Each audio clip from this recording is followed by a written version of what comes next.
كنتم خير أمة أخرجت للناس تأمرون بالمعروف وتنهون عن المنكر وتؤمنون بالله ولو آمن أهل الكتاب لكان خيرا لهم منهم المؤمنون وأكثرهم الفاسقون. بسم الله الرحمن الرحيم. الحمد لله رب العالمين. اللهم صل على محمد وعلى آل محمد كما صليت على إبراهيم وعلى آل إبراهيم إنك حميد مجيد. اللهم بارك على محمد وعلى آل محمد كما باركت على إبراهيم وعلى آل إبراهيم إنك حميد مجيد. والسلام على رسول الله. সম্মানিত দর্শক মণ্ডলী, সম্মানিত শ্রোতা মণ্ডলী, আসসালামু আলাইকুম ওয়া রাহমাতুল্লাহি ওয়া বারাকাতুহু।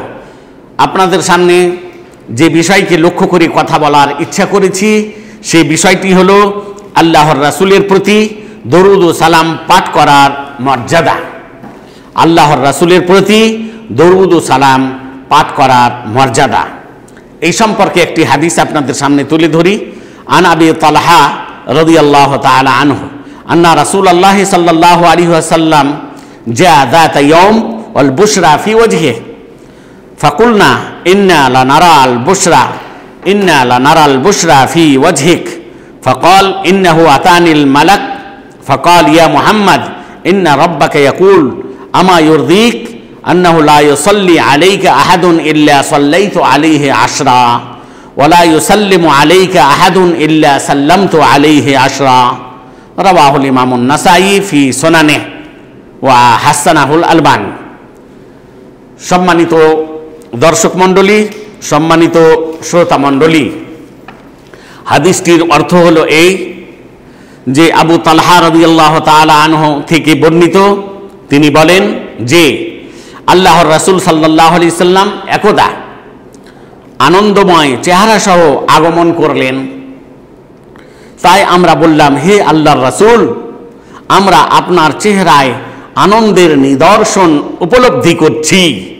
সুতরাং তিনি বললেন, আমার কাছে এক্ষুনি একজন ফেরেশতা এসেছিলেন এবং এই কথা বলে গেলেন, হে মুহাম্মদ, আপনার পালনকর্তা বলেছেন, আপনি কি এতে সন্তুষ্ট নন যে আপনার জন্য যে ব্যক্তি একবার সালাত পাঠ করবে তথা অতিশয় সম্ভ্রম বা সম্মান প্রার্থনা করবে তার প্রতি আমি 10টি রহমত ও বরকত বা কল্যাণ অবতীর্ণ করব, এবং যে ব্যক্তি আপনার প্রতি একবার সালাম পেশ করবে তার প্রতি আমি 10 বার শান্তি অবতীর্ণ করব।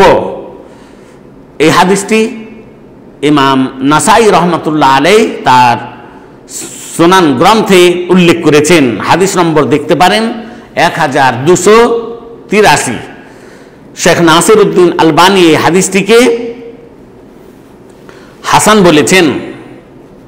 সম্মানিত ভাইরা আমার, সম্মানিতা বোনেরা আমার,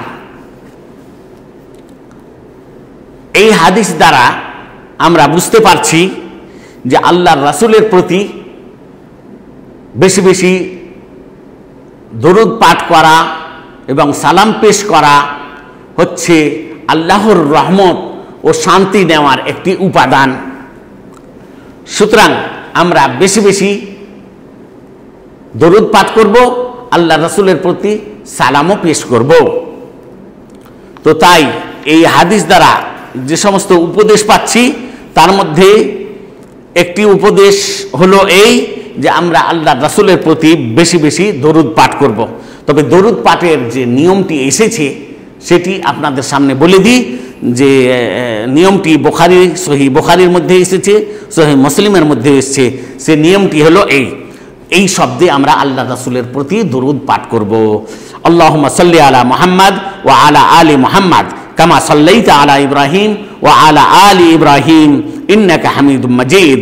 আল্লাহুম্মা বারিক আলা মুহাম্মদ ওয়া আলা আলি মুহাম্মদ কামা বারাকতা আলা ইব্রাহিম ওয়া আলা আলি ইব্রাহিম ইন্নাকা হামিদুম মাজিদ। এইভাবে আমরা দরুদ পাঠ করব। কেন যে রাসূলুল্লাহ সাল্লাল্লাহু আলাইহি ওয়াসাল্লাম এটাই আমাদেরকে শিক্ষা দিয়েছেন। এই হাদিসটি সহিহ বুখারীর মধ্যে আপনি দেখতে পারেন, আর সহিহ মুসলিমের মধ্যেও দেখতে পারেন। বুখারী শরীফের মধ্যে বা সহিহ বুখারীর মধ্যে হাদিসটি 3370 নম্বর হাদিস দেখতে পারেন, আর সহিহ মুসলিমের মধ্যে 66-406 নম্বর হাদিস দেখতে পারেন। আমি যে দরুদটি পাঠ করলাম এর ভাবার্থটা আমি আপনাদের সামনে ঠিকভাবে তুলে ধরতে চাইছি। কেন যে বিভিন্ন জায়গায় এর তর্জমা এমন পন্থায় করা থাকে যেটা সঠিক নয়। আপনাদের সামনে একটি সঠিক পন্থায় এই দরুদের তর্জমা বা অনুবাদ তুলে ধরছি। আল্লাহুম্মা সাল্লি আলা মুহাম্মদ শেষ পর্যন্ত এর ভাবার্থ বা অর্থ হলো এই যে, হে আল্লাহ, আপনি মুহাম্মাদকে ও তার পরিবর্গকে এমন সম্মানিত করুন যেমনভাবে ইব্রাহিম ও তার পরিবারবর্গকে সম্মানিত করেছেন। নিশ্চয় আপনি প্রশংসিত ও মহিমান্বিত। হে আল্লাহ, আপনি মুহাম্মাদকে ও তার পরিবারবর্গকে যে সম্মান বা মর্যাদা প্রদান করেছেন সে সম্মান বা মর্যাদা এমনভাবে বলবৎ রাখুন যেমনভাবে ইব্রাহিম ও তার পরিবারবর্গের সম্মান বা মর্যাদা বলবৎ রেখেছেন। নিশ্চয় আপনি প্রশংসিত ও মহিমান্বিত। তো এই হাদিসটি বুখারীর মধ্যে দেখতে পারেন 3370, যেমনকি আগে বললাম, আর মুসলিম শরীফের মধ্যে দেখতে পারেন 66-ব্র্যাকেটের মধ্যে 406। আল্লাহ রাসূলের প্রতি দরুদ পড়ার অর্থ হচ্ছে যে তার যেন আমরা সম্মান করি এর দ্বারা। এই জন্য বিভিন্ন কিতাবে এসেছে যে রাসূলের প্রতি সলাতের মানে কি। সলাতুল্লাহ আলা রাসূলের মানে হচ্ছে তাযীমুল্লাহ লির রাসূল ওয়া সানাউহু আলাইহি। তো আল্লাহর রাসূলের জন্য আমরা যেন সম্মান কামনা করছি। এতে আল্লাহর রাসূল যে আমাদের মুহতাজ তা নন, কিন্তু আমরাই আল্লাহর রহমত গ্রহণ করার একটি উপাদান নিজে গ্রহণ করছি। আর দরুদ সালাম পাঠ করার যে দলিলটি পবিত্র কোরআনে আছে সূরা আহজাবের 56 নম্বর সেই আয়াতটি হলো এই, ইন্নাল্লাহা ওয়া মালাইকাতাহু ইউসাল্লুনা আলান নবী ইয়া আইয়ুহাল্লাযীনা আমানু সাল্লু আলাইহি ওয়া সাল্লিমু তাসলিমা। ভাবার্থের অনুবাদ, নিশ্চয় আল্লাহ বিশ্বনবী মুহাম্মদ সাল্লাল্লাহু আলাইহি সাল্লামকে অতিশয় সম্মান করেন এবং ফেরেশতাগণও আল্লাহর নিকটে নবী মুহাম্মদ সাল্লাল্লাহু আলাইহি সাল্লামের অতিশয় সম্মান প্রার্থনা করেন। সুতরাং হে ইমানদার মুসলিম জাতি, তোমরাও নবী মুহাম্মদ সাল্লাল্লাহু আলাইহি সাল্লামের অতিশয় সম্মান করো ও তার প্রতি যথাযথভাবে সালাম পেশ করো। সূরা আহজাব আয়াত নম্বর 56 আপনারা দেখতে পারেন। এই আয়াতের সঙ্গে একটি হাদিসও সংযুক্ত করে দেওয়া ভালো মনে করছি, যে হাদিসটি ইমাম নাসাই রহমতুল্লাহ আলাইহি উল্লেখ করেছেন। হাদিস নম্বর হচ্ছে 1282। হাদিসটিকে আলবানী রহমতুল্লাহ আলাইহি সহিহ বলে ঘোষণা করেছেন। যে হাদিসটিতে এসে যে ইন্না লিল্লাহি মালাইকাতান সাইয়্যাহিনা ফিল আরদ ইউবাল্লিগুনি মিন উম্মতি আসসালাম।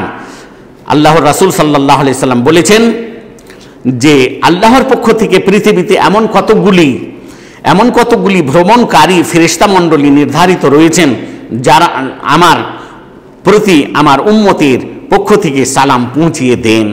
তাহলে আমি যখন সালাম পেশ করব আল্লাহর রাসূলকে, আসসালামু আলাইকা ইয়া রাসূলুল্লাহ বলে, বা আসসালামু আলাইকা ইয়া শফি আল্লাহ, বা আসসালামু আলাইকা ইয়া রাসূলুল্লাহ, কিংবা আসসালামু আলাইকা আইয়ুহান নবী ওয়া রাহমাতুল্লাহ আলাইহি, আসসালামু আলাইকা আইয়ুহান নবী ওয়া রাহমাতুল্লাহ ওয়া বারাকাতুহু, এই বলি যখন আমি সালাম পেশ করব তখন এই সালামটি ফেরেশতাদের মাধ্যমে আল্লাহর রাসূলকে পৌঁছে দেওয়া হয়। তার প্রমাণ হলো এই নাসাই গ্রন্থের এই হাদিসটি আপনারা দেখতে পারেন 1282 নম্বর হাদিস। তাহলে আমরা যদি বলি আসসালামু আলাইকা ইয়া রাসূলুল্লাহ, বা আসসালামু আলাইকা ইয়া শফি আল্লাহ, বা আসসালামু আলান নবী, বা আসসালামু আলাইকা ইয়া নবী আল্লাহ, তো এতে কোনো অসুবিধা নেই। কেন যে আমরা মনে করব না যে আল্লাহর নবী এখানে উপস্থিত হয়ে গেছেন। আল্লাহর নবী যেখানে থাকার সেখানেই সসম্মানে আছেন, কিন্তু আমাদের সালাম ফেরেশতার মাধ্যমে আল্লাহ রাসূলের কাছে পৌঁছে দেওয়া হয়। যেমন আপনি মোবাইলে এখান থেকে সালাম পৌঁছে দিচ্ছেন ঢাকা, আমেরিকা, অস্ট্রেলিয়া, 1 মিনিটের মধ্যে চলে যাচ্ছে। এক সেকেন্ডের মধ্যে চলে যাচ্ছে, বা তার চাইতেও কম সময়ে সালাম চলে যাচ্ছে। তো আল্লাহ রাসূলকে যখন আপনি সালাম দিবেন আমাদের দেশ থেকে, তখন সেই সালাম আল্লাহ রাসূলের কাছে পৌঁছে যাবে। এখানে কোনো ব্যক্তির মাধ্যমে সালাম প্রেরণ করার কোনো প্রয়োজন নেই। আসসালামু আলাইকুম ওয়া রাহমাতুল্লাহি ওয়া বারাকাতুহু।